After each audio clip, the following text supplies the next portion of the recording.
What's up, y'all? This is Questlove, and at QLS, I get to hang out with my friends, Sugar Steve, Laia, Fontigolo, Unpaid Bill, and we, at Questlove Supreme, like to nerd out and do deep dives with musicians and actors and politicians and creatives and people that we feel really deserve that attention. We learn, we laugh, we fall down rabbit holes. Listen to Questlove Supreme on the iHeartRadio app, Apple Podcasts, or wherever you get your podcasts. Suprema! Want to know how to leverage culture to build a successful business? Then Butternomics is the podcast for you. I'm your host, Brandon Butler, founder and CEO of Butter ATL.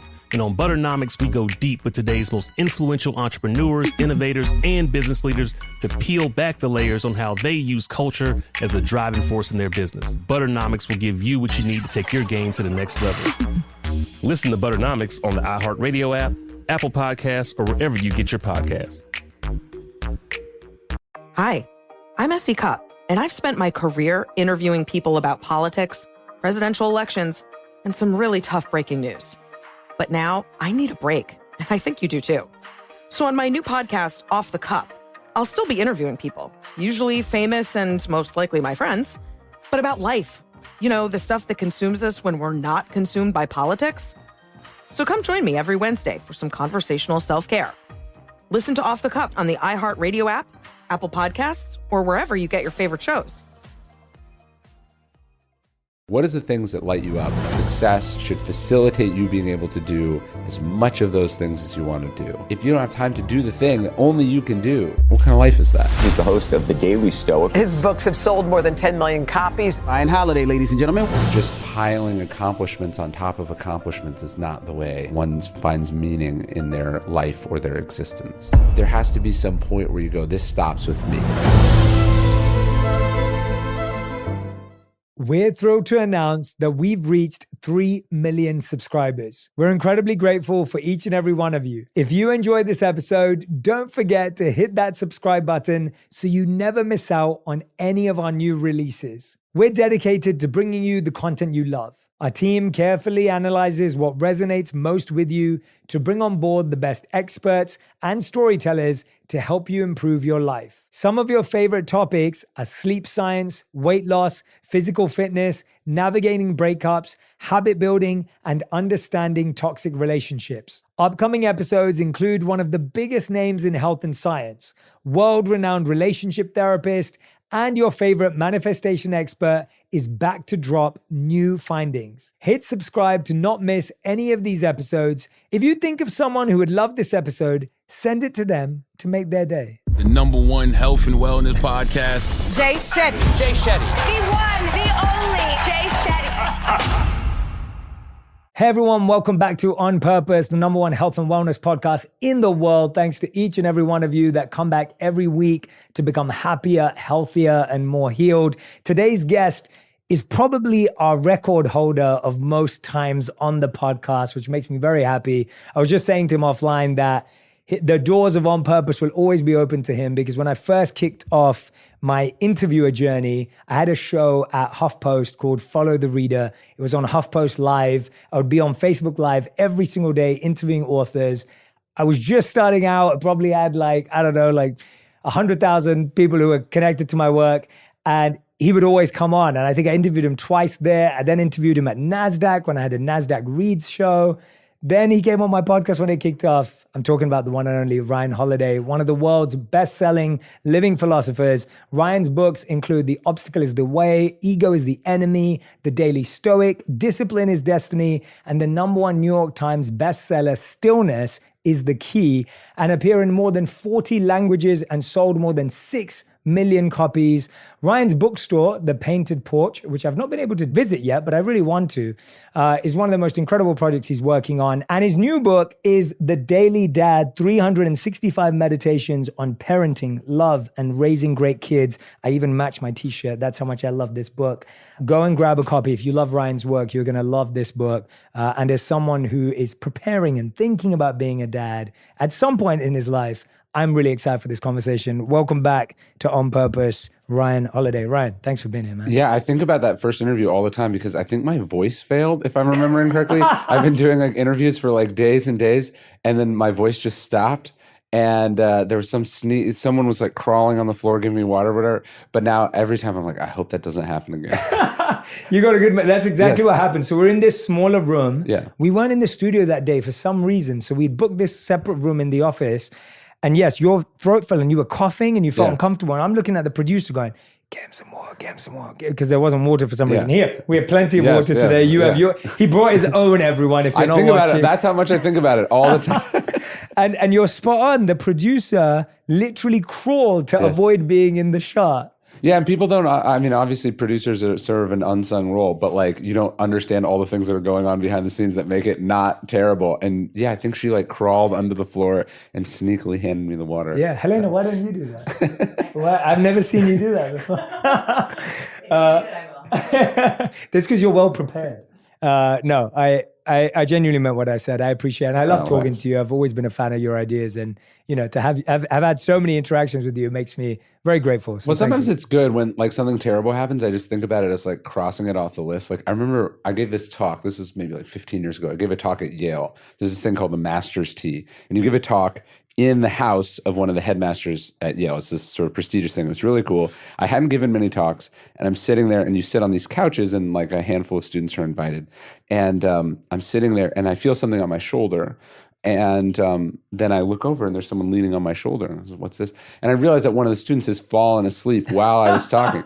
And so I'm like, you know, it'll never be that bad, right? That's like the worst. You know, you sometimes you want to get the terrible things out of the way, and then you're just like, all right, like it doesn't matter how much I screw up, how bad the podcast goes. It's unlikely my voice will completely abandon me ever again. Yeah. And now I can rest assured. That's amazing. Yeah, I got to have that. That's crazy. I got to have one of those experiences early on in my life. I was like 7 or 8 years old, and we used to do in London school assemblies that were dedicated to people's religious holidays. Okay. At school. So you'd celebrate everything from Hanukkah to Christmas to Diwali, etc. And so it was Diwali. And coming from an Indian background and a Hindu background, my mom had volunteered for me to perform a piece in my, not even native language, but scriptural language, dressed up as an ancient Indian prince king vibe. And so I go out there, the clothes are not flattering, like it's not looking right, and there's parts of my body showing. It's almost like a toga, like an Indian toga. And I have to read this thing, which I'm not very familiar with, and I have to sing it too. And I have a terrible singing voice. I can't sing to save my life. And I start singing, and all my friends are in the audience, and they burst out laughing. And then I'm getting really nervous, and everyone's laughing so much that I start crying. Yeah. And then I forget the lines because I'm so nervous. So I look down to read them, and I can't read them because my tears have smudged the words on the page. And then all of a sudden, this is the most embarrassing part. My teacher comes on, puts her arm around me, and walks me off stage. Oof. And I didn't live that down. That was my first ever experience of public speaking. So yeah, it's probably not going to be worse than that. No, I hope not. Anyway, I hope not now.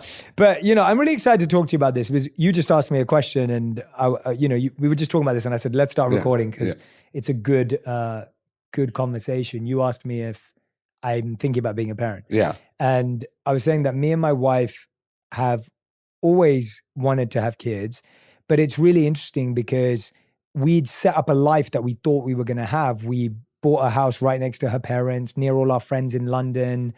It was small but wonderful, and we were surrounded by the community we thought we had. And then my career took off in a very unexpected way, which brought me to New York and now to LA. And it's really interesting that as things started to change in what we expected of life, our expectations of ourselves changed. And that hasn't changed the desire to have kids, but what did change was, you know, my wife got so immersed in discovering her passion, something that she never even thought she'd think about. And having discovered that, we started to have we've always had really healthy, open conversations around not when to have kids, because I think to me, that isn't necessarily the right conversation. To me, the healthiest conversation with my wife has been, do we know how it's going to change our life to whatever degree you can know? And are we ready for that change right now? And that's kind of the structure that we've at least placed for our conversations to have a healthy understanding for each other. I think what you said at the beginning, though, is interesting because so a lot of people talk about having kids, but you said, are we going to be parents? And I think that's an interesting distinction that we don't talk about enough, right? Like having kids is biological or it's legal, right? You adopt or you get a bonus kid from a marriage. Like there is having kids, like people who live in your house, and then there is the decision to be a parent. And unfortunately, there are a lot more people who have kids than there are people who are parents, people who decide to make this a central part of what they do, right? Having kids is doing the legal bare minimum, what you have to do to keep child protective services away from your house. And then there is the decision to say, I'm going to change my life around this thing. This is going to be the main or one of the main things that I do. And I'm going to try to be really good at it, right? Like most people spend a lot of time trying to get great at their careers. They want to make more money. They want to accomplish all these things. And then parenting is kind of this thing that we just hope that we get right. We just wing it, right? And that's a tragic, skewed sense of priorities, I think. That's a brilliant distinction. I'm so glad you raised that. You reminded me of there's this Vedic verse that says one should not take on the responsibility of being a parent unless they're ready to enlighten their child. Yeah. Like there's that kind of the idea of what you just said of flipping the script of like, when should we have kids? Do I want to have kids? To do I know what it means to be a parent? And that's hard sometimes. Like it's a challenge because I think all of us look at ourselves and we go, we're flawed, normal individuals with trauma, with challenges. And we're like, well, maybe I don't deserve to have kids. You can go the other way, or I'll never be qualified to have kids. Yeah, the comedian Tom Segura has this bit where he goes, people say that having kids changes you. And he goes, that's not quite right. It's that having kids should change you, right? So like if you're not ready to be changed, that's one of the things when people ask me, they go, I'm thinking about having kids, what should I do? And I go, you have to be ready for it to change you. Like not only can you not live and organize your life the same way, but you're going to be opened emotionally, physically, spiritually, in all of these ways that if you're resistant to because you liked the way things were before, you're not only doing your kids a disservice, but I think you're doing yourself a disservice because this is a profound, sort of shift on a human level. And if you're not ready to be changed by it, you're probably not ready to do it. Were you this conscious about being a parent before you were a parent, or is it something that came from the process? No, it definitely came from the process. Like you think and you have ideas, but it's not until this thing happens to you that you go, oh, all these other things aren't as important to me anymore, right? I think I do wish, sometimes I think about wishing that I'd done it earlier. There's this thing that happens when you achieve what you set out to achieve, right? Which is that you realize it doesn't mean that much, right? You write a best-selling book, you sell a screenplay, you have some number in your mind, and then maybe it's winning a gold medal. You do something, and then you get it, and you go, oh, this is like nothing, right? This didn't change what I thought it would change. It didn't transform me in the way that I thought it transformed me. I feel lucky that I'd done a bunch of those things before I had kids, because then I was already wrestling with not the emptiness, but I was wrestling with the inescapable conclusion that just piling accomplishments on top of accomplishments is not the way that one finds meaning in their life or their existence. What do you think it does do then? Like, what does it do in any goal? And of course, some goals have a different scale to others, but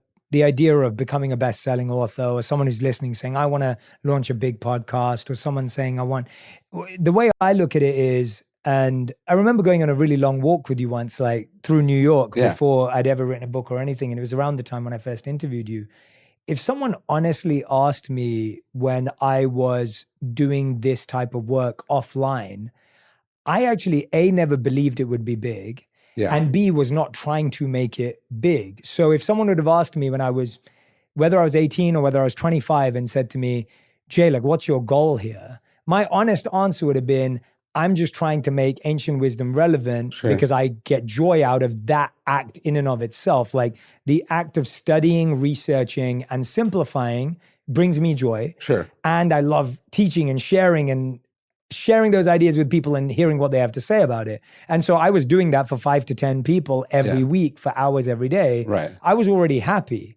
Now, my life changed when scale became possible, when a video by mistake went viral. Like, it wasn't that I thought it would go viral or whatever. And then life has changed. But so partly my answer to that question, or my reflection to the question I'm asking you, is I don't think you should ever start something wanting it to be big in the first place. But what does having a goal achieve, and what type of goals should we set? Well, the Stoics talk about attaching your goals only to things that are in your control. So if your ambition is to be accepted by a certain group, to move a certain number of units, to make a certain amount of money, to be invited to a certain club, if things line up, great, but there's also a very significant chance that they won't line up. And so the idea is that you tie your ambition, your intention, your motivation to the parts of it that are up to you. I really like doing it. I get better. Like, one of the reasons I wrote The Daily Stoic and The Daily Dad is that I have become better as a person for the meditative practice of having to produce this thing on a daily basis. So if it also then goes on to be successful, then I get this sort of this bonus success of the rewards or the royalties or whatever.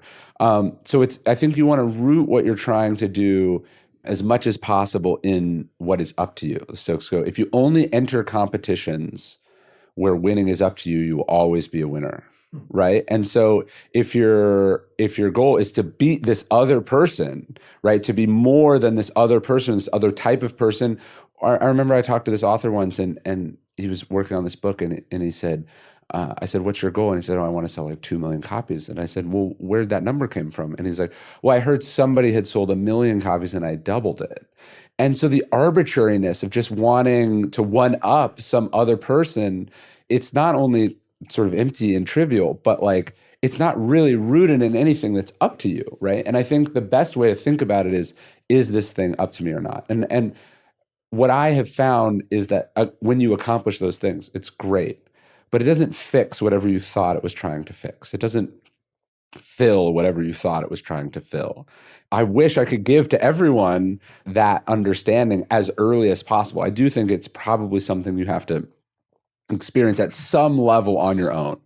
But ideally, you experience it not on your 5th Super Bowl ring and you go, oh, it's never, ideally that comes as early as possible in the process. That doesn't mean that once you figure it out, you stop doing it. You do stop. You can keep doing it, but you've broken the connection between like your sense of self and these external things that are not up to you. Yeah, that resonates. I feel like for me, growing and learning are just such integral components of being alive and feeling like there's progress and there's momentum, that I try and pick goals that I'm challenged by the growth I'll have to make. I set goals based on the growth I want, not based on the goal. Sure. So for example, I just finished a nearly 40-city world tour. It wasn't that I wanted to go on a world tour to go on a world tour. It was like, I wanted the feeling of, have I built up my health and resilience? Yeah. Can I go on stage every night and deliver? What does it feel like to pour love into the people who support my work? I've been doing this for 7 years online, yet I've pretty much never met more than 1% of my audience, if that. What does it feel like to build community again for people? And that's the stuff that gets you through it when it's tough. Yeah. Because the title or the whatever the external reward would be doesn't motivate you. When I fell sick in one city and I had to cancel a show that night, and the next day I had to wake up, get on a flight and do 2 shows back to back that day. And the only thing that gets you through is, I want to do this for my community. This means something to me. Like, there's this amazing thing that I always think about because it blows my mind. When Kobe Bryant passed away, his wife, Vanessa, was giving a speech, and she said that he was always playing through injuries, and everyone knew that, but no one really knew the reason. And she asked him in a private conversation, I believe, one night, like, why do you do it? And he said, it's because someone has saved up to watch me play. Yeah. And they might only ever be able to afford one time to watch me play. Sure. And I don't want to let them down. Yeah. And that's how he played through injury. It wasn't that he wanted the championship more or that he wanted the ring more. It was that I want to be there for my fans who are showing up for me. Interesting. I want to hear your thoughts on that. Yeah. I mean, you have my book Conspiracy right there, which I saw when I came in. And that's my worst selling book. It is not that it hasn't sold well. It's not that it's bad. Yeah. It's just your worst all my seller, books, it's not sold well. But it's the one that without question, if people ask me what book I'm most proud of, it's that one. And that's because I grew the most writing. It was the most outside my wheelhouse. It was the most challenging. It was the one I had the most doubts as to whether I could pull off. And it's the one that sort of most authentically interesting to me while I was doing it. You love all the projects that you do, but that one was just different. You know, it was just different in so many ways. If you can find a way, when the Stoics are saying if you only enter things where winning is up to you, you always win. What they're saying is that if it's intrinsically interesting and compelling and challenging to you, you're doing it because you like the puzzle of it, then you've already won, and then everything else is extra. And, you know, for basketball, if you like playing basketball, and there's a reason it's called playing, right? If you like the thing, then all the other stuff is extra. But if for you, winning is what gets you up out of bed, well, then what happens if you're drafted by a team that's not any good? Or what if you are crippled with injuries or, you know, any number of things, right? Winning is not up to you. Enjoying the day-to-dayness of it, the lacing up of the sneakers, the squeaking of the shoes on the floor, the bouncing of the ball, like the warm-ups, you know, if you love all of that, then everything else is extra. And you got to figure out how to love like the purity of the thing itself and find something in it that is fulfilling and wonderful just to you before it's ever out. That's the purest place. And I've had to do work on that. I've said this before, but like probably with my first book, I was probably like 90% interested in how it did and 10% like proud of what I'd done. And I'd like to think I've gotten that flipped. I mean, if you don't care about it at all, like you're not going to keep doing them. And you have partners and, you know, you have employees, you have all these things that are dependent on it doing well. But ideally, most of the success is off the table just from having done it. Yeah. Because what if it comes out on the day of a terrorist attack or a natural disaster or a printer shortage? Like there's so many things that could happen that could get between you and the thing that you wanted. But if you enjoyed doing it, then you've picked all the fruit that's up to you to pick. Yeah, absolutely. You reminded me of a statement by George Bernard Shaw where he said, we don't stop playing because we get old because we stop playing. Yeah. And it's that idea of just, you're so right. Like I feel out of touch with myself when I'm not reading and learning and reflecting. Yeah. Like that's when I feel misaligned. If my life gets too far away from finding new ideas, experimenting with them, discovering them, trying to understand them and wrap my head around them, if I'm not filling my brain up with not just ideas theoretically, but even physically trying something new, experimenting with something I've never done before, I find that's when I'm misaligned with who I am. Hey, everybody. Welcome to Across Generations, where the voices of Black women unite in powerful conversations. I'm your host, Tiffany Cross. I want you all to join me and be a part of sisterhood, friendship, wisdom, and laughter. In every episode, we gather a seasoned elder. But even with a child, there's no such thing as the wrong thing if you love them. Myself as the middle generation. I don't feel like I have to get married at this big age in life, but it is a desire I have and something that I've navigated in dating. And a vibrant young soul for engaging intergenerational conversations. I'm very jealous of your generation that didn't have to deal with Instagram and Tinder. This is Across Generations, where Black women's voices unite, and together, you know how we do, we create magic. Listen to Across Generations podcast on the iHeartRadio app, Apple Podcasts, or wherever you get your podcasts. What's up, y'all? This is Questlove, and you know, at QLS, I get to hang out with my friends, Sugar Steve, Laia, Fontigolo, Unpaid Bill. And we, at Questlove Supreme like to nerd out and do deep dives with musicians and actors and politicians and journalists. We give you the stories behind all your favorite artists and creatives that you have never heard. I'm talking about stories behind their life journeys and their works of art. I love QLS because of the QLS Team Supreme. They're like a second family to me. If you're a fan of deep diving into music, everything, almanacking your musical history, and learning things about hip-hop artists and things you never thought, then you're a lot like me. But you're also a fan of Questlove Supreme. One of the things I love the most about this show is that we get to learn from the masters. I look at being on this show as my graduate program in music. Listen to Questlove Supreme on the iHeartRadio app, Apple Podcasts, or wherever you get your podcasts. Suprema!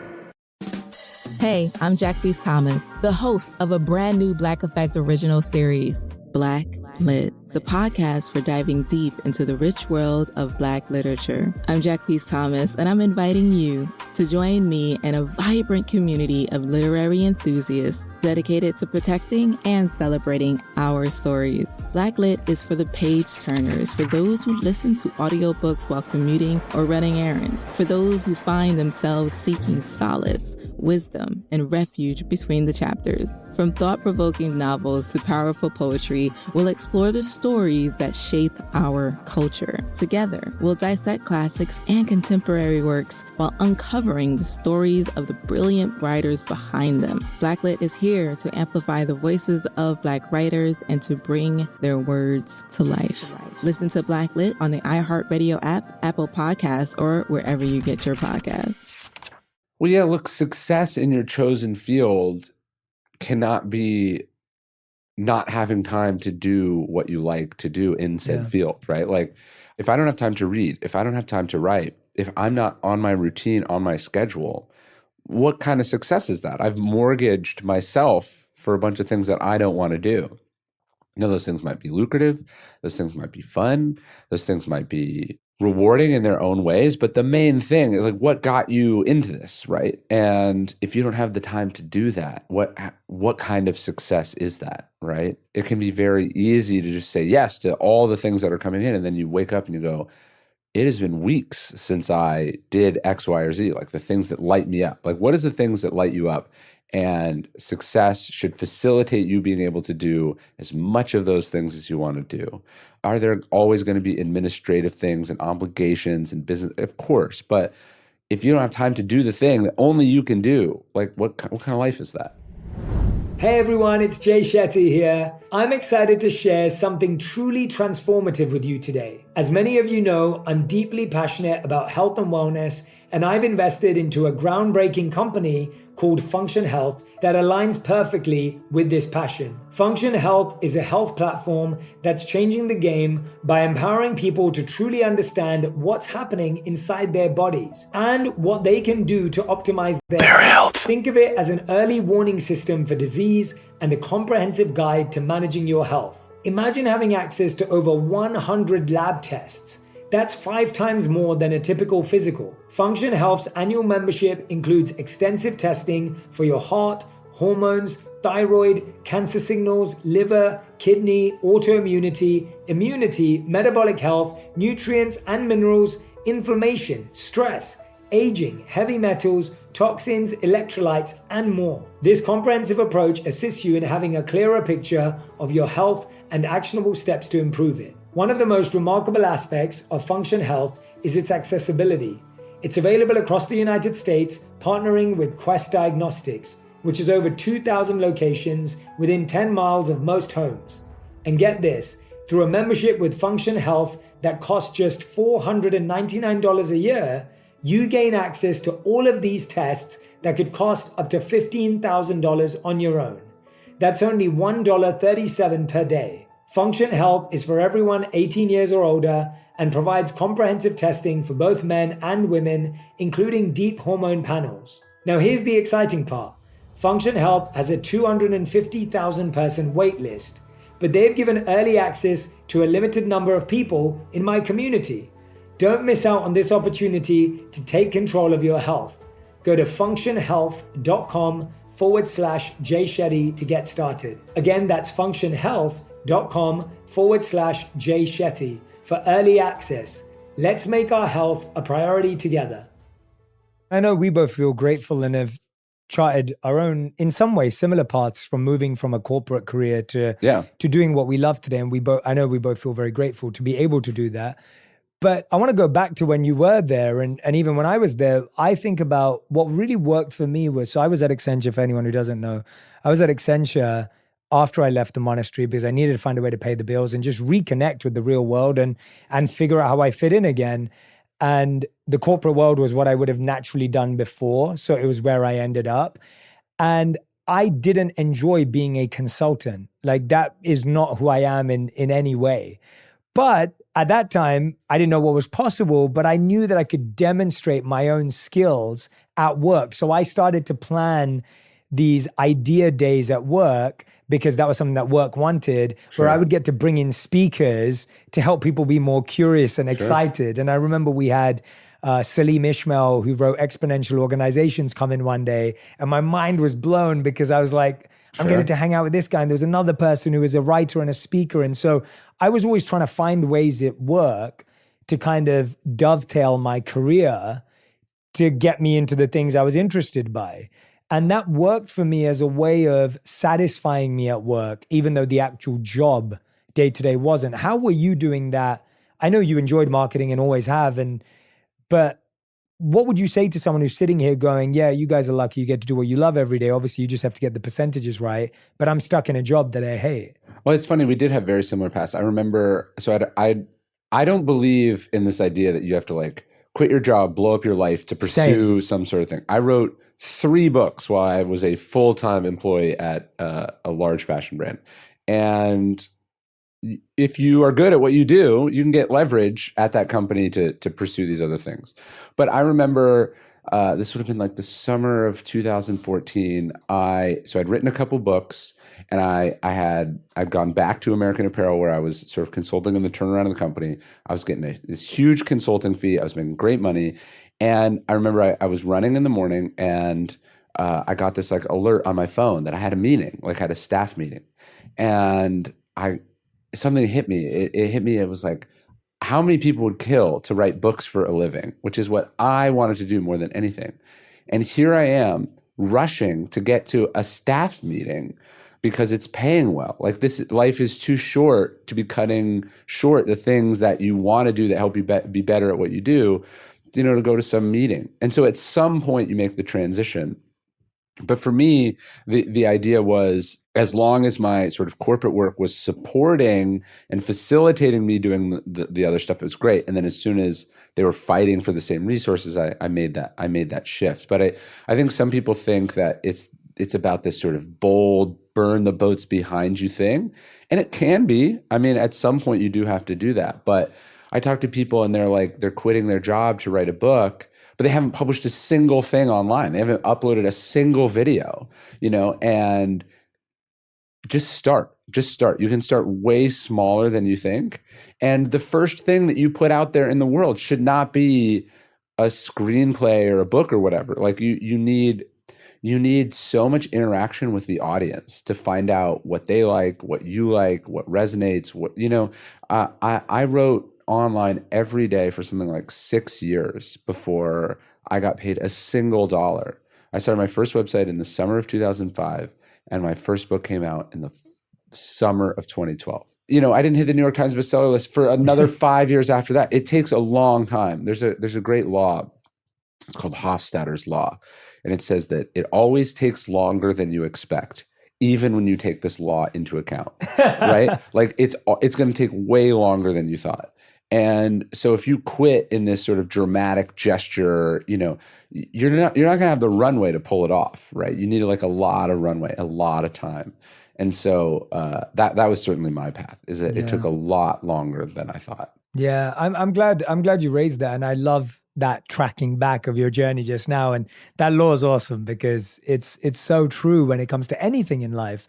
And for me, I always say that to people because obviously I've been creating online work for 7 years now, and that feels like a very short period of time for most people. Yeah. But I'm like, no, well, for 10 years before these 7 years, I did this multiple times a week, offline to groups of 5 to 10 people for 3 hours, 4 times a week, 3 times a week, spending time with people, coaching, mentoring, working for no money, for no followers, for no fame, no success.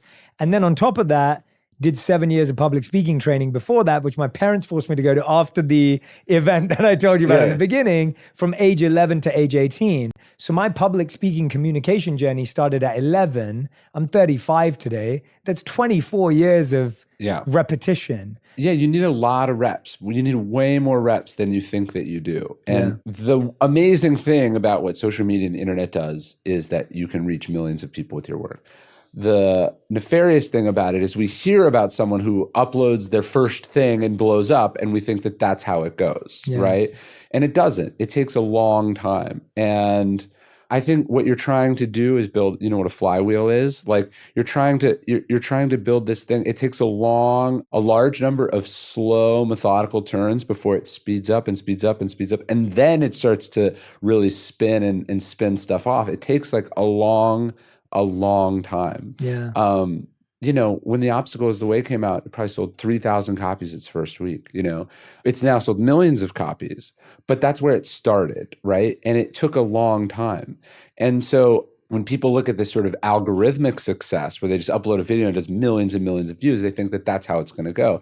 And really it's about sort of methodically building this audience person by person, and also building your competence like rep by rep, you know, moment by moment. So then when you suddenly do get the audience, you're actually ready for it. Like if I had gotten the audience that I thought I wanted or deserved when I wanted it, it would have been preposterous. Yeah. I remember I was actually just thinking about this because I was just doing the marketing for Daily Dad, and I was in New York, and I did the Daily Show, and I did CBS Sunday Morning, and I did a bunch of shows. And I remember thinking back when my first book came out in 2012, the publicist had me put together a list of all of these outlets that I wanted to do. And I don't think we got any of them, right? It's not that they did a bad job. It's just like we didn't get any of the things as I wasn't ready, and the media didn't care. And then I realized like on this launch, I did get those things. But it took more than 10 years longer than I thought it would take, right? And now I'm getting it. But if I had gotten them then, I wouldn't have been ready. I wouldn't have been able to actually deliver, you know, on those at-bats. Mm-hmm. And so you think you want it when you want it, but you don't, you know? I heard something about the early days of Google where they were like, eventually everyone's going to try our product, but if they all try it now, we won't be able to deliver for them. They knew that they knew it was getting better every day. So actually from a marketing and a promotions and a sort of trajectory standpoint, they wanted to backload it as much as possible, not front load it. And that can be really hard. That requires so much discipline and so much patience to go, actually, I don't want this right now. I want it when I'm ready. I want it when I'm good enough. You think you're being screwed. You think, you know, other people are getting the shots that you deserve, but it's actually for the best because you're getting better every single day. Yeah. And so I think about that, of course, with having kids too. Like if I'd had kids when earlier, I wouldn't have been emotionally ready, you know, like, so it's patience is all what it's all about. That's the hard part about patience, right? Because I think there's those two sides of the coin where one's like, I believe I deserve it, which we hear a lot about, and I want to dive into that with you. And then the other side of it is the mentality of, well, no, I'm going to be patient and I'll be better when I get it. Yeah. And it's almost like, how does someone reconcile those two things? Because I think everyone's told to like believe in themselves and like know your worth and kind of do this thing. And I'm more along the lines of you because so many things for me happened far more organically than by belief. And they happened far more by action than they did by thinking something.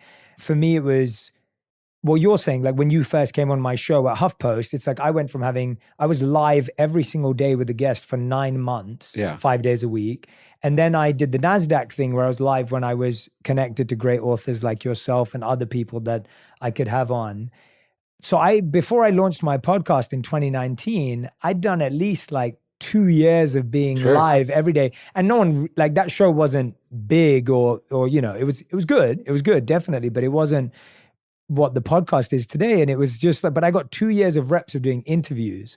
Well, yeah, I was telling you, like, the caliber of guests that you've been pulling on have been insane, right? Like, you've been getting people that don't do podcasts, right? And so I'm sure some of them you have tried to get on for a while. And you would have been very excited to get them in 2019 or 2020 or 6 months ago.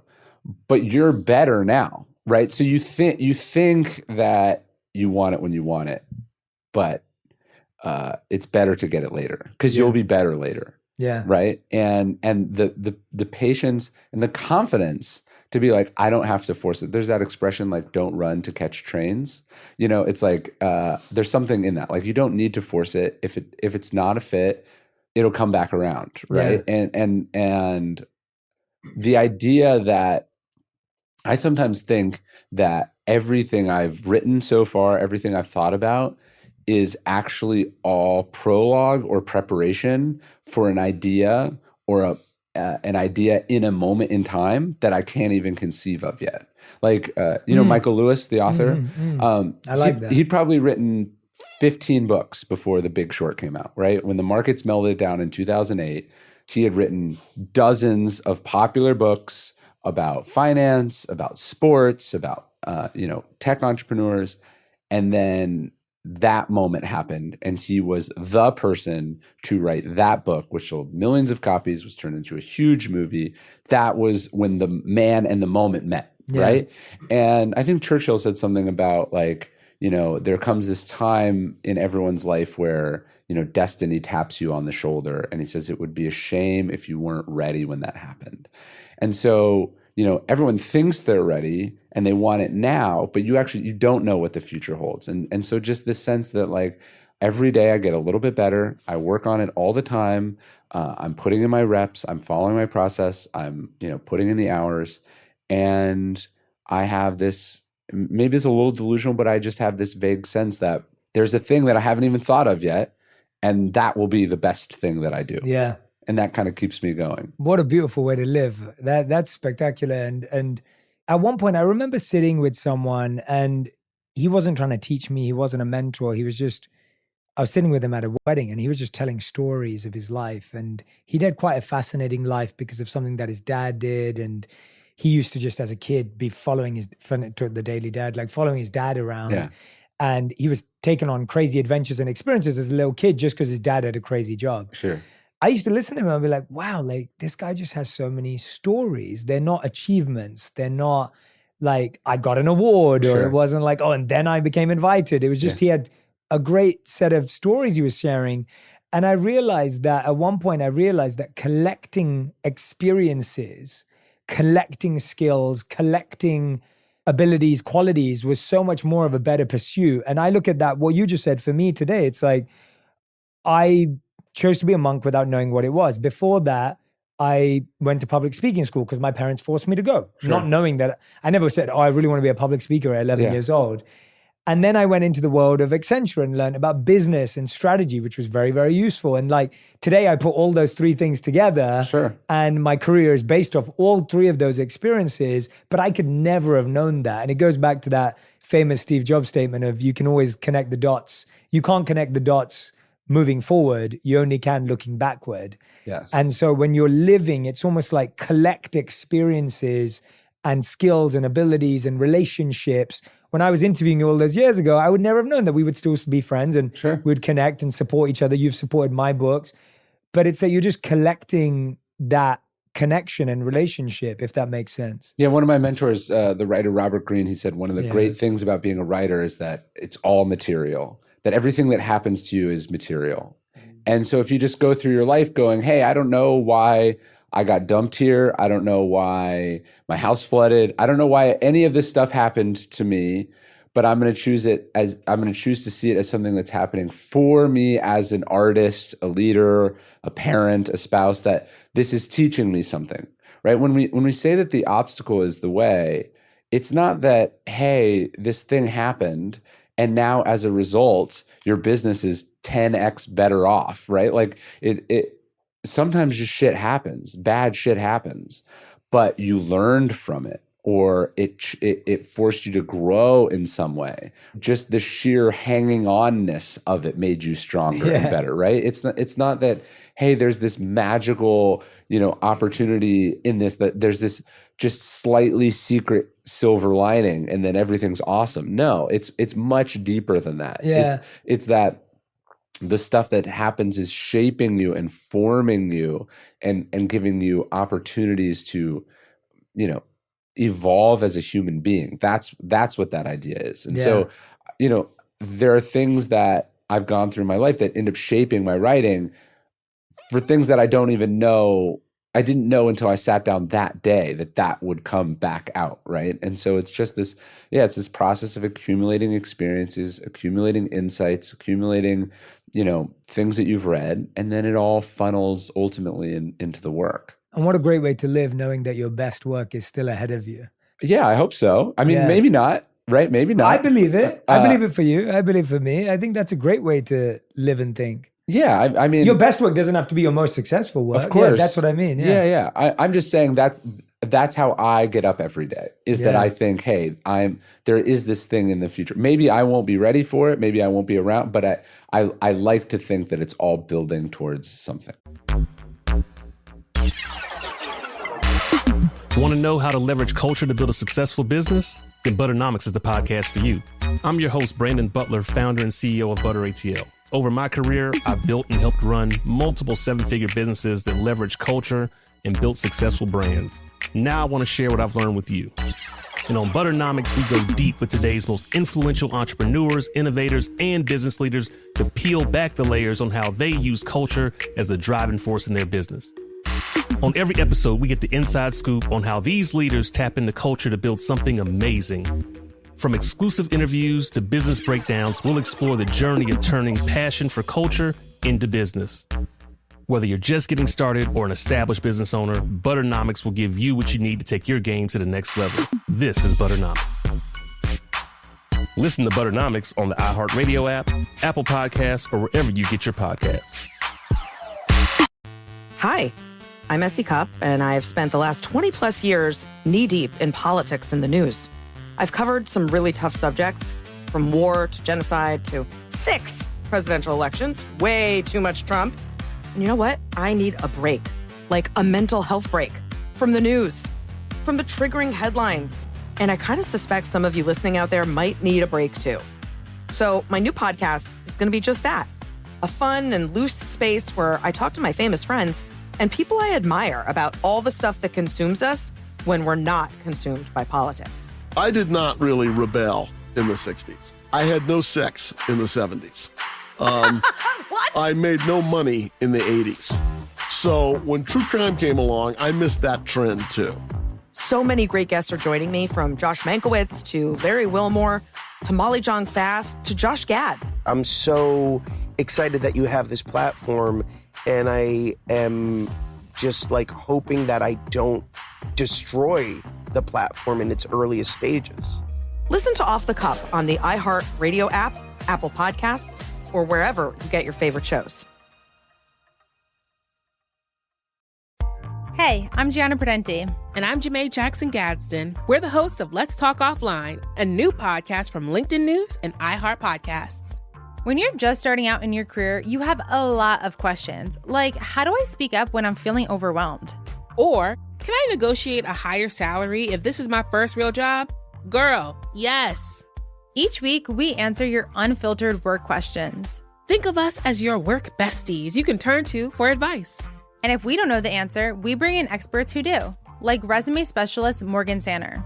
The only difference between the person who doesn't get the job and the person who gets the job is usually who applies. Yeah, I think a lot about that quote. What is it? Like, you miss 100% of the shots you never take? Yeah, rejection is scary, but it's better than you rejecting yourself.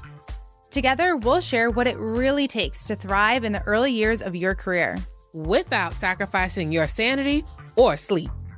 Listen to Let's Talk Offline on the iHeartRadio app, Apple Podcasts, or wherever you get your podcasts. Yeah. And I feel like when I look back at some sages in, the Vedic tradition and even in the Hindu tradition, there were these amazing people that excavated temples, like old sites that historical things had happened at. Yeah.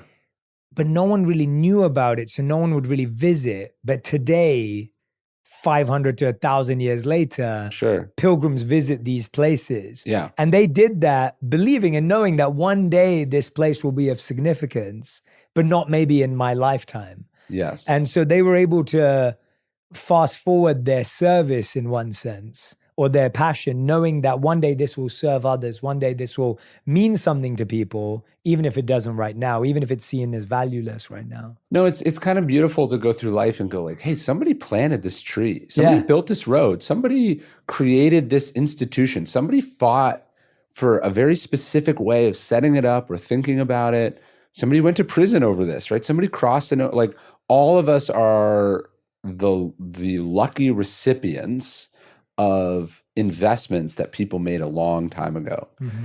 And there's this Christian idea like you've been given a free gift, so you have to give freely yourself. And the idea that like, yeah, we in the present are living in a future that other people dreamed of, right? And so what is it that you are contributing to the next future, right? What trees are you planting? What difference are you making? What work are you creating? And again, like, yeah, you're writing this book and you hope it sells now, but maybe it sells 500 years from now. Maybe it's rediscovered then. Like we consume works of art that were totally obscure or unappreciated in their own time, that we came back around to. And so the idea of owing the future something, I think, is a really beautiful idea. There's that quote like, the world is great when old men plant trees in whose shade they'll never know. Mm-hmm. And what about you, right? Like what have you planted? What are you contributing? What are you giving away is a way to measure your own life. Yeah. Yeah. One of the chapters that stuck up from your book that I loved is called, I wanted to pick it up. Oh yeah, Raise a Reader. Yeah. And it stuck with me because I was a kid who never liked reading until 14, and now I consider myself a voracious reader. It's my favorite way of learning. And I realized it was because school always gave us fiction books. And so we'd get storybooks, and a big one we'd get a lot of was Goosebumps. Yeah. And then you'd read Roald Dahl, and you'd read, these incredible authors, but fiction just never resonated with me. And I remember it took my dad giving me like a biography or an autobiography that triggered it. And I remembered my first ever books that I got really into were David Beckham's autobiography, Dwayne "The Rock" Johnson when he was a wrestler's autobiography, and then the biography of like Martin Luther King and Malcolm X. And so it was really interesting to me how my parents wanted to raise a reader, but it took them a long time to understand what that meant. How are you raising readers, and what does that mean to you, and why is that important? It is strange. I think one of the things that gets in the way of people falling in love with books is that there's kind of a snootiness in it. And there's this sense that there's literature and then there's all these other books. It's weird that we tell high schoolers that they should read these like sort of artistic novels and that this is what literature is. And then they go, well, I didn't like The Great Gatsby, which is an incredible book, or I didn't like Grapes of Wrath, so I'm not a reader. Meanwhile, there's all these books about what it's like to be a teenager. There's books, there's memoirs from athletes, there's all these awesome things that would actually reach them and speak to them that could sort of inculcate that identity of being a reader. And so like with my oldest son who's 6, like, we don't read the books that I like, that I think he would be into. We read books about Minecraft because he's obsessed with video games. And like, to me, this is like barely a book, but but to him, it's a way to learn more about this thing that he's interested in, which is what reading is. And they've done this interesting study of kids reading. Like, if you remember as a kid, you'd have to read some like essay or short story or whatever. And this is how they would test your reading comprehension. Well, they found that if they gave kids, say, a paragraph about baseball, they would read it much better than if they gave them some weird story about like some girl with a cookie or something, right? And what they were finding is that when the kids knew what they were reading about or interested in it, it would resonate with them more. I just don't like the idea that we exclude people from this amazing, wonderful thing that is reading. You see this even in publishing where like physical books are considered higher than audiobooks and ebooks. And I personally don't read audiobooks and I don't like reading ebooks. I'm a physical book person. But all I want is for people to read, right? Like I want them to consume it in whatever medium they want to consume things in. Yes. And so just meeting people where they are, to me, is the main way that you raise readers. And it's we just get in our own way on these things. Like I've read so many books even since I've gotten older, like about where I grew up. And I'm like, why didn't anyone tell me that? Like Joan Didion is from the same town that I grew up in. And nobody told me that, right? I had to read these other novels that didn't resonate with me. But if this lady was from where I'm from, that would have resonated with me at such a deeper level, right? Yeah. And I try to think about, what does the person want to learn? What do they have a problem with? How do we find a book that solves that problem? Because that's when the light bulb flips. When a book solves a problem for you, or there's an ROI to it, right? That's what lights you up. And then maybe you'll go read something that's purely artistic. It doesn't have any of that. But you really got to find where the book does something for someone. I'm so glad you brought that up, because I think a lot of people ask me like, Jay, what should I read? Like, and my number one question to them is, what are you struggling with? Yeah. Like, that's the question I love to ask back. And I say, I can recommend a lot of books, but what are you struggling with? And I find that that's often where someone gets stumped, where that's not necessarily how they've been trained to look for reading. We've been trained to look for in terms of entertainment, which is great, and I have nothing against that. Or we've been trained to be like, oh, it's the smart thing to do. Or that's what, like you're saying, this elitist mindset of if you're reading, then you're thoughtful, which I don't subscribe to at all. Yeah.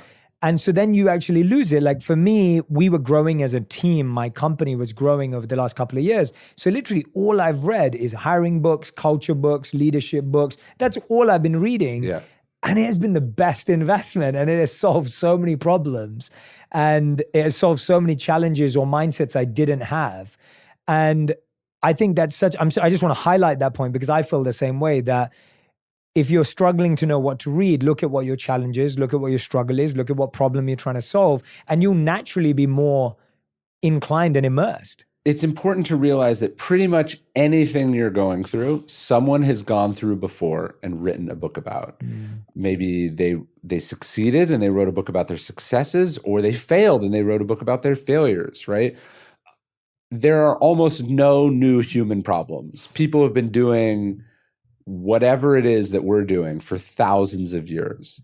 And to not avail yourself of that knowledge is insane. Yeah. General Mattis was a 4-star general in the Marines. He was Secretary of Defense, sort of this, he's known as this kind of warrior monk, because he's not just this war fighter, but he's also this deeply thoughtful sort of student of his craft.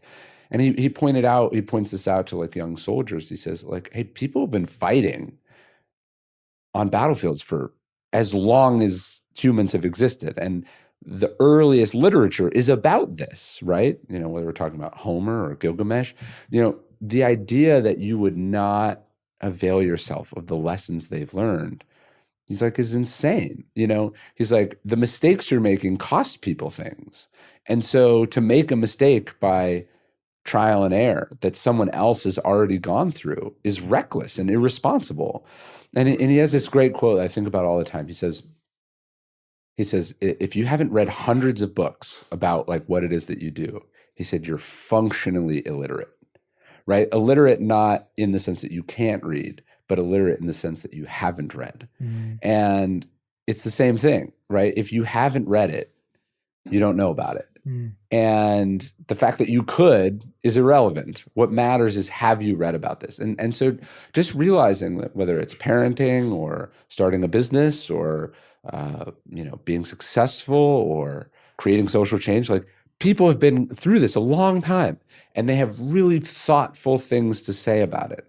And to not avail yourself to that knowledge, to just go, I'll figure it out on my own, is not only inefficient, but it's irresponsible, right? Like you could have succeeded earlier. You could have had the impact earlier. You could have saved yourself going down this road or that road, but you didn't because you thought you were too smart. Epictetus says, it's impossible to learn that which you think you already know. And so part of reading is also the idea of humility, the idea of like, I don't know about this. I want to know about this. Somebody knows more about me, more about this than me. That's the mindset of a reader that you want to cultivate. And we think about this with our kids. Like they'll ask us questions and we'll like kind of know the answer and we'll start to answer. And then we stop ourselves and we go, no, let's go find out about this together. Like, let's look this up. Like there's this magical thing called Google. We can look it up, right? We can read a Wikipedia page about it. We can buy a book about it. I want to teach them the habit of, I'm curious about this. I want to go down the rabbit hole and figure it out. Just guessing or, half-assing it is not the mindset that makes you. You want to be the person that figures stuff out and is good at it, has the tools and the determination to figure stuff out. That's what you want your kids to have. Yeah. And are your kids at school now? Yes. Yeah. So how are you? And they're going to a regular national curriculum, like they're learning the curriculum that they teach in the US. Yeah. So like with that kind of like, how are you? I guess I find that as parents, it's natural to want to save our kids from the mistakes we made, or protect them from the wrong turns we took.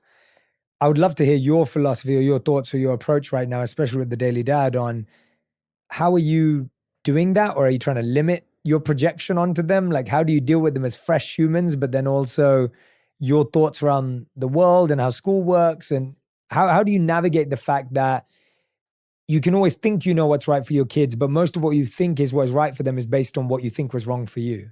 Yes. I mean, I heard an interview with Brian Grazer once, the movie producer. And he's been on the pod. He's dyslexic, right? And that dyslexia shaped him and formed him into being this brilliant, creative, sort of producer and cultivator of talent.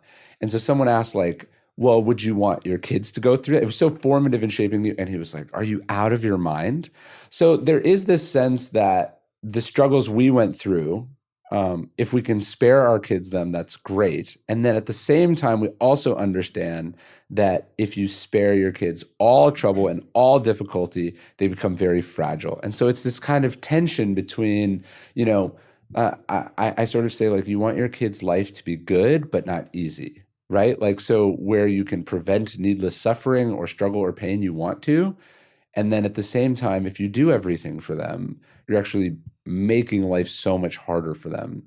So that's why I like this idea of like, hey, if they think that they can just come to me for all answers, they're not developing the ability to figure stuff out for themselves. So what I want to do is model. Like, I may already know the answer. I may already think I know the answer, but I want to figure it out with them together. That's what we want to do. And I sort of think about that as a general parenting philosophy. Yeah, I like what you were saying there, because I think it applies in coaching, it applies in mentorship, it applies in a relationship. Like, doing things for other people often feels like love. Yeah. But actually it isn't love, because it debilitates them from learning how to do it. And therefore doing things with people is better than doing things for people. I.e., if you were to be like, I don't know how far the moon is from planet Earth, and you went and checked it on your phone and then just told your kid the answer, is different to saying, hey, let's both sit down on Google and let's look at the moon, and then look at Jupiter and Saturn, and let's look at the entire, solar system. And Totally. right, that's what I'm, Totally. Yeah. You want to show them how to figure it out for themselves. You want to equip them with the tools to do it, because you're not always going to be there to do it for them. Yeah. Like there's helicopter parenting. People know about that. And there's this one they talk about. It's called snowplow parenting. And snowplow parenting is going ahead of your kid and clearing all obstacles and difficulties out of their path, which again feels like a form of love. And yet it's also quite cruel, because eventually you won't be there and they will have to experience those obstacles. And if they haven't built the skills or the strength or the confidence, the sense of self that says, I'm a person that knows how to solve problems, well, they're going to be in serious trouble. Yeah, and that must be so hard. I'm not a parent, so that must be so hard, because when you see this innocent, adorable kid and they're going through some pain or challenge and you want to give them the skills of how to solve their own problems, which I do believe is probably, if we had to debate it out, it's probably the most useful skill of all time, is how do you solve any problem? Well, I was thinking about this recently. There's this singer, Morgan Wade, and she has this new song, and there's a lyric in it. She says something like, all of your dreams are a parent's fears. And if you think about your own life, right, all of the things that are good in your life came from risks that you took. Like for me, it was dropping out of college.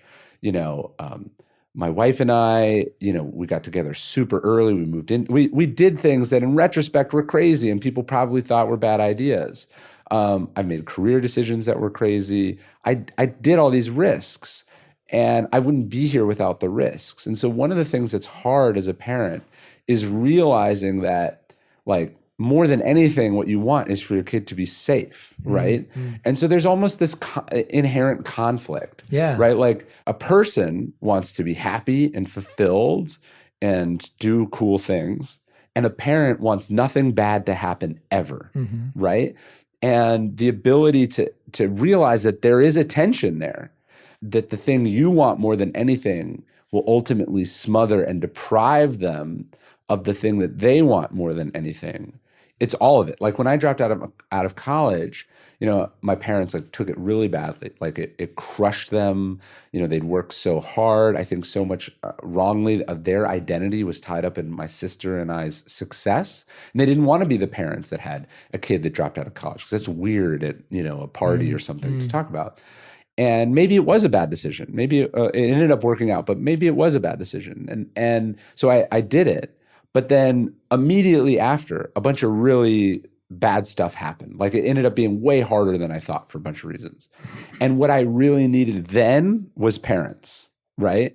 And so my parents, worried that I was doing this thing that was dangerous, didn't support me doing it. And then they weren't there when I needed their actual support, right? And so it's understanding that, like, what you need to do is not like be right about stuff or get your way, but to sort of show them that you're there for them, whatever happens. And that maybe that's a way that you cut through this tension of like, well, you don't want them to do anything that's dangerous. But if your fear of that pushes them away, then when they are in danger, they're not going to come to you, right? And that's what you should fear more than anything. I interviewed this guy. His name was Dave Carey. He's Captain Dave Carey. He was a POW in Vietnam. And he said something to me that I think about now all the time as a parent. He said, the goal of every conversation as a parent is to get to have the next conversation, right? And I think about that in life, in business. It's almost like every decision you make. It's am I closing doors here? Am I burning bridges behind me? Am I shutting things down? Or am I keeping things open, right? Life is about options. How many options do you have? And just realizing, like, hey, this conflict, this disagreement, this tension, the main thing that you're going to want with your kids in the future is that relationship. And nothing is more important than that.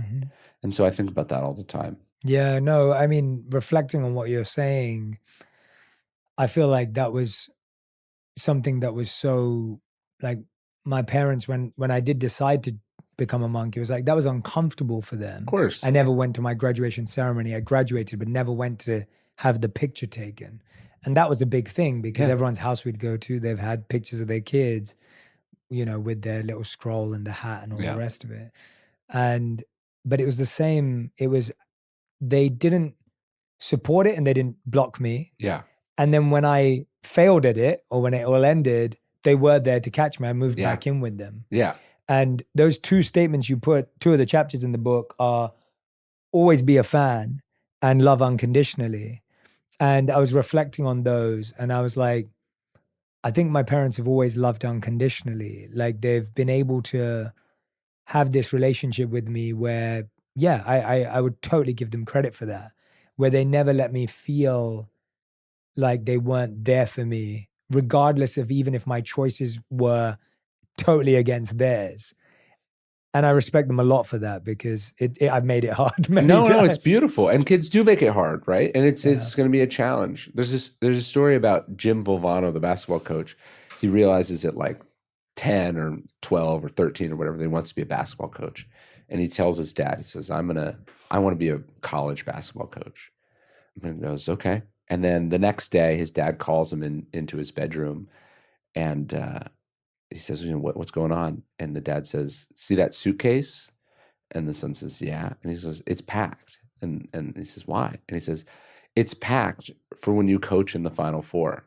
And this idea of like your kid has this dream and you don't judge it. You don't tell them that it's unrealistic. You don't tell them it's crazy. You don't let them know how hard it's going to be. You also don't take it over and say, well, here's what you're going to need to do. You just go, I'm rooting for you is a beautiful thing. And too much of the love that parents have or the support is conditional on whether it's going well, whether it's socially acceptable, whether it's understandable or not. I think a lot of parents want their kids to be doctors and lawyers because they know what doctors and lawyers are, right? And social media manager sounds made up, right? Even if one pays better than the other, even if one is what lights the kid up and they hate the other thing more than they just want this desire to understand gets in the way of just support, which is really what it comes down to, this sense that, hey, these people believe in me. Yeah. These people really believe in me. When you find that bright spot to help you get through your day, it's powerful. That's where The Bright Side comes in, a new daily podcast from Hello Sunshine that's bringing you a daily dose of joy. I'm Danielle Robay. And I'm Simone Boyce. Listen, both Danielle and I are reporters. We've covered the news and we know the world can feel heavy. But the Bright Side podcast is a space to have a little fun, to learn something new, and get into some friendly debates. That's right. Join us 5 days a week to see how life can look from the bright side. We'll hear from celebrities, authors, experts, and listeners like you. Whether it's relationships, friend advice, or figuring out how to navigate life's transitions, we'll talk through it all together. Listen to The Bright Side from Hello Sunshine every weekday on the iHeartRadio app, Apple Podcasts, or wherever you get your podcasts. Welcome to the Overcomfort Podcast with Jenica Lopez. Yup, that's me. You may know my late mom, Jenny Rivera, my queen. She's been my guiding light as I bring you a new season of Overcomfort Podcast. This season, I'll continue to discover and encourage you and me to get out of our comfort zones and choose our calling. Join me as I dive into conversations that will inspire you, challenge you, and bring you healing. We're on this journey together. I'm opening up about my life and telling my story in my own words. Yes, you'll hear it from me first before the cheeseman lands on your social media feed. If you thought you knew everything, guess again. So I took another test with Ancestry and it told me a lot about who I am. And it led me to my biological father. And everyone here, my friends laugh, but I'm Puerto Rican. Listen to the Overcomfort Podcast with Jenica Lopez as part of My Cultura Podcast Network, available on the iHeartRadio app, Apple Podcasts, or wherever you get your podcast. Get emotional with me, Radhi Devlukia, in my new podcast, A Really Good Cry. We're going to talk about and go through all the things that are sometimes difficult to process alone. We're going to go over how to regulate your emotions, diving deep into holistic personal development, and just building your mindset to have a happier, healthier life. We're going to be talking with some of my best friends. I didn't know we were going to go there on this. People that I admire. When we say listen to your body, really tune into what's going on. Authors of books that have changed my life. Now you're talking about sympathy, which is different than empathy, right? And basically have conversations that can help us get through this crazy thing we call life. I already believe in myself. I already see myself. And so when people give me an opportunity, I'm just like, oh, great, you see me too. We'll laugh together, we'll cry together, and find a way through all of our emotions. Never forget, it's okay to cry, as long as you make it a really good one. Listen to A Really Good Cry with Radhi Devlukia on the iHeartRadio app, Apple Podcasts, or wherever you get your podcasts. Yeah, and I feel like with my parents, I probably had more of a neutral relationship where I wouldn't say they were believing in me or rooting for me, Sure. but they weren't putting it down. Yes. And so it was more a bit like, let's start there. Yeah. You make your decisions and Yeah. whatever. Like, it's not like we believe in you and it's going to be great. And it's not like we're trying to hold you back. I think a lot of us today, though, and I think the difference for me was I had such conviction, and I always have when I've made my choices. And it sounds like you did too, obviously, in the way you described it, where I didn't really care what anyone thought. And I still kind of am that way. Like, I'm like, whatever, I'm going to do what I want anyway. And I think a lot of people like want their parents to like root for them. And I hear this a lot where they're like, people say to me like, Jay, like my parents don't believe in me and like no one's like encouraging me and no one's supporting me. What do I do in that situation? And so it's interesting because we also have that inbuilt desire for our parents to root for us. But as in your case and as in many others, and even in mine in a different way, your parents aren't going to be your biggest cheerleaders all the time. And most of us didn't have that experience. So while you're trying to be a dad who is unconditional and a fan, you didn't get that. And majority of people in the world didn't get that. So how... No, it can screw you up. I remember I was in business with someone and he was doing something kind of crazy. I forget what it was, but someone brought up, I was like, why is he like this? And he goes, if you just translate everything he's saying into daddy, look at me, it all makes sense. And you realize this person didn't get kind of approval or attention from their parents.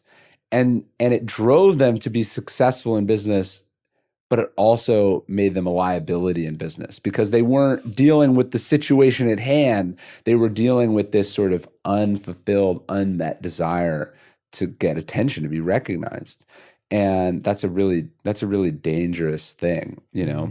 And I think at the core of it, a good number of men are just motivated by wanting their dad to be proud of them. And the sooner you realize that if your dad wasn't proud of you at the beginning, no amount of success is going to make you feel that later, right? Yeah. I do think there's this great quote from Marcus Aurelius that is a really important piece of parenting advice that I try to think about. He says, you know, things are not asking to be judged by you. And he says, remember, you always have the power of having no opinion. So being a fan, being a supporter, being a cheerleader, that's where you want to get as a parent. But what if you just started by not having an opinion? Like, your kid is your kid, and they're going to do what they want to do, and they're going to be who they are. The fewer opinions you have about that, the better your relationship is going to be. Absolutely. You think back with your relationship with your parents, and you think about the arguments that you had, the things you fought about, and how, in retrospect, how small those things seem and how little they mattered. Because what matters now is that there is the relationship, right? What matters is that there's still the affection and the feeling and that you spend time together.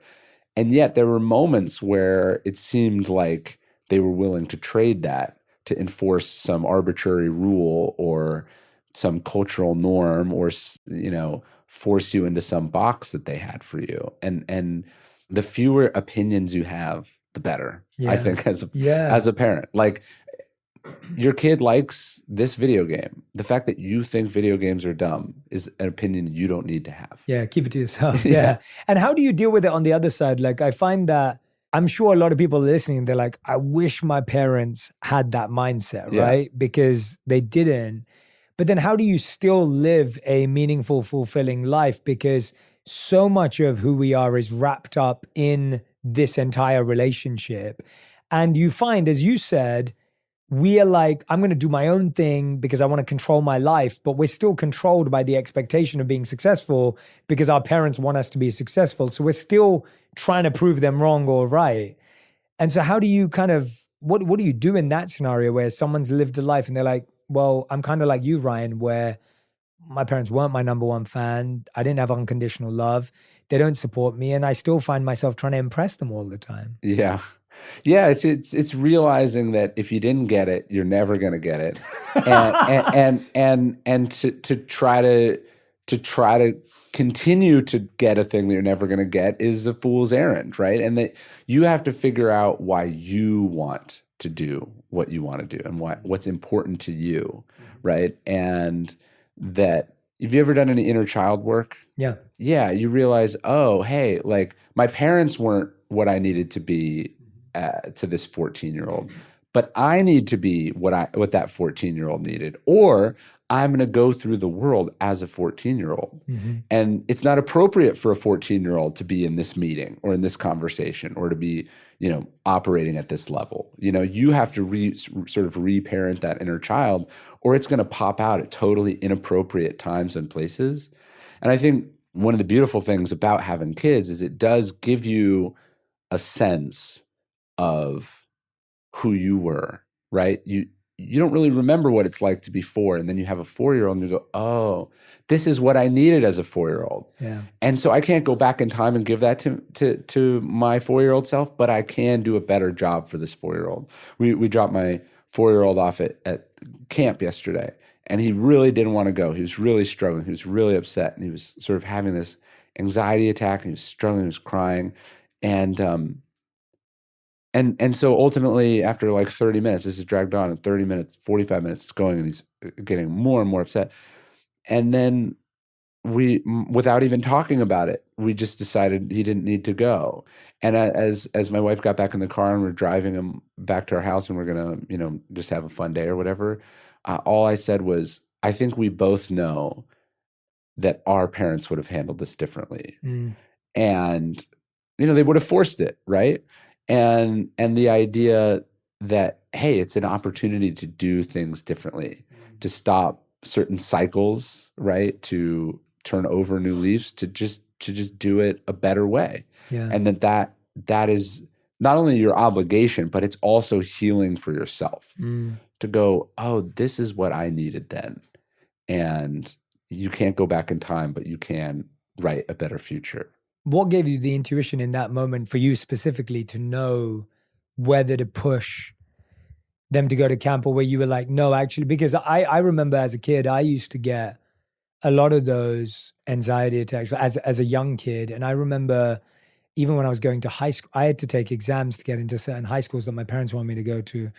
And I remember like just being so stressed at that time with like going to these entrance examinations. You don't know anyone there, and you're sitting in this hall and you're doing exams at 11 years old, 10 years old to get into this 11 plus school and whatever.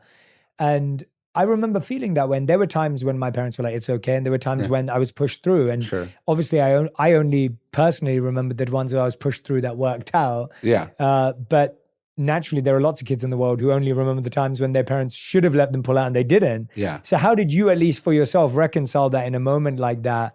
Because I'm sure sometimes you're like, no, pushing through is good. And, you're not. Yeah, the Stoics say one of the most dangerous things we can do is extrapolate, right? Because it takes us out of the moment we're in, and then we're thinking, well, what if it happens again? And what if it happens again? And what if it happens again? And then all of a sudden you're living in this future where if you let this thing happen over and over and over again, your kid is utterly incapable of doing anything for themselves. And just going, hey, what does one day of camp actually matter, right? What is actually at stake here? Yeah. And you realize that almost nothing is at stake, right? Great answer. Yeah, I love that. Like your kid's throwing a temper tantrum and you go, this is not an appropriate way to act. I don't want to raise a kid that throws temper tantrums. I don't want to raise a kid that can't have, and you realize that you're not even thinking about your kid anymore. You're thinking about you. Mm-hmm. And what you should be thinking about is, oh, wait, we forgot to have lunch, right? Or, oh, wait, they're tired. Oh, wait, they're coming down with something. And you realize, oh, this is an individual instance. It is not a reflection of their trajectory as a human being. And being able to do that to anyone in life is really powerful. It's an incredible gift to be able to look at the moment you're in as not much more than a moment that you are in is an incredible thing to do for yourself and them. I struggle with that even as a writer. Obviously, discipline is important. Commitment is important. Routine is important. But then you have kids and you're in this world of unavoidable reality and you have to go, I can't do what I wanted to do today. That doesn't mean the wheels are going to come off and everything is going to collapse. You have to go, okay, and just that sort of acceptance. Yeah. And to go, this is a singular instance, no more, no less. I'm just going to do what we need to do. And when I think about things that have gone really haywire with our kids or in my life, it's because I wasn't in that moment. I was in whatever I was extrapolating that moment to mean if it happened over and over and over again. It's a brilliant answer. I love that. That resonates so strongly with me because I think you're so right. We just take one moment to be so predictive of their entire future. Like, if I let him quit camp today, then he's going to quit this. And if I let people talk to me this way, then I'm just going to be this person that gets pushed around. And you're like, this is one poorly written email. It doesn't mean anything more than that. And that you can just let it go. Now, obviously, if you're doing that all the time for everything, you can get in trouble too. But just going, this is not that big a deal. That's a question I try to ask myself all the time. Does this actually matter, or do I just think that it matters? Is what other people think, informing whether I think this matters or not? Do I actually care about this? And then that just turns down the volume, which is really what you need the most. You just need to turn down the volume. Yeah, that's my favorite one, disconnecting from, if I ever get worked up about something or riled up about something, it's because I've let the opinions of others become a lens through which I'm seeing the significance of something. Well, one of the really screwed up parts about having a kid, and I was just talking to someone who has a 6-week-old. So you get your kid, take them home from the hospital, and then you have to take them to their first pediatrician visit. And then you do this a bunch of times in their first year. And you take them to the pediatrician, and the first thing they do is they weigh them and they measure them, right? And then they give you these numbers. They go, your kid is 80th percentile in height and 40th percentile in weight. And their head size is the 16th percentile. The first thing that happens when you have a kid is they tell you mathematically where your kid measures up against other kids. And it's like this the whole way. They should be walking by this age. They should be reading by this age, riding a bike by this age. And so you have this data. Like, if you didn't know how other people were doing, you wouldn't care. But because they told you, then you want to win that game. And the game is the size of your kid's head, which you have no ability to influence whatsoever. I mean, you want to know, hey, your kid is dangerously underweight and maybe malnourished, but it's like, oh, they're 87% in weight and not 94, and all of a sudden you're thinking as a kid, you're thinking back to when you were a kid and you're like, well, I want to get an A, and so anything above 90, and so it starts at the very beginning, this sort of comparison game, and if you knew less, you would be much more relaxed and much more kind to them and yourself. And it's important to remember that you're not raising an average kid; you're raising your kid. You're not raising a kid on a spectrum. You're raising this person that you were given, that has a unique set of DNA and a unique set of circumstances that you have some control over, and a lot of things you don't have control over.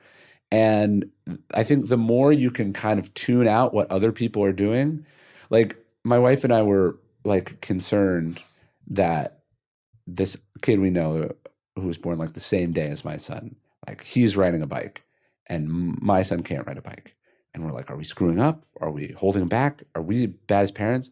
And then we were talking to them, and they were concerned that their son couldn't swim and ours can swim like a fish. And you just realize, oh yeah, it probably has nothing to do with anyone. It's just one of them is naturally disposed to swimming and the other has some brain that makes biking easy.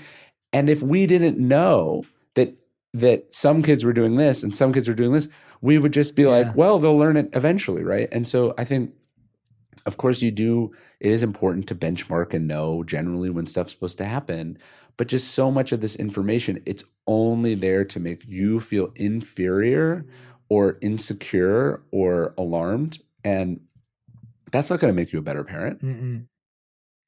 Absolutely. I mean, I'm so glad you went there, because I feel like that's the exact thing that's on everyone's mind. And I think it applies to everything from having kids to getting married, to being engaged, to moving in, to dating, to friends, to how much money you should have made by what age. Like it just goes across the board.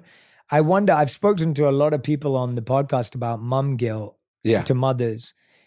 Dad guilt's a thing too. And, as someone like you, who you said you've had a lot of successes before you became a dad, but at the same time, you're an ambitious, driven individual. I'm sure you know other dads who became dads before and after they've had success. Let's paint the scenario, which I think is a common scenario. Someone's trying to put food on the table. They're trying to take care of their family. They don't get to be there for bedtime every night. They don't get to go to the football game on the weekend. Like they can't show up at all these places because of genuine reasons. How does that person be a present, loving dad, or what does it look like for that scenario? I do find moms are way harder on themselves than dads. Yeah. And part of that is because dads, I think, historically have been judged on a much more generous or sliding scale, right? For sure. And so the fact that there is some dad guilt is in a sense a sign of progress, right? That like, oh, hey, this is something that I am expected to be good at, to take seriously, and that if I'm not good at it, someone's not just going to handle it for me, right? I think the reason moms feel guilty is they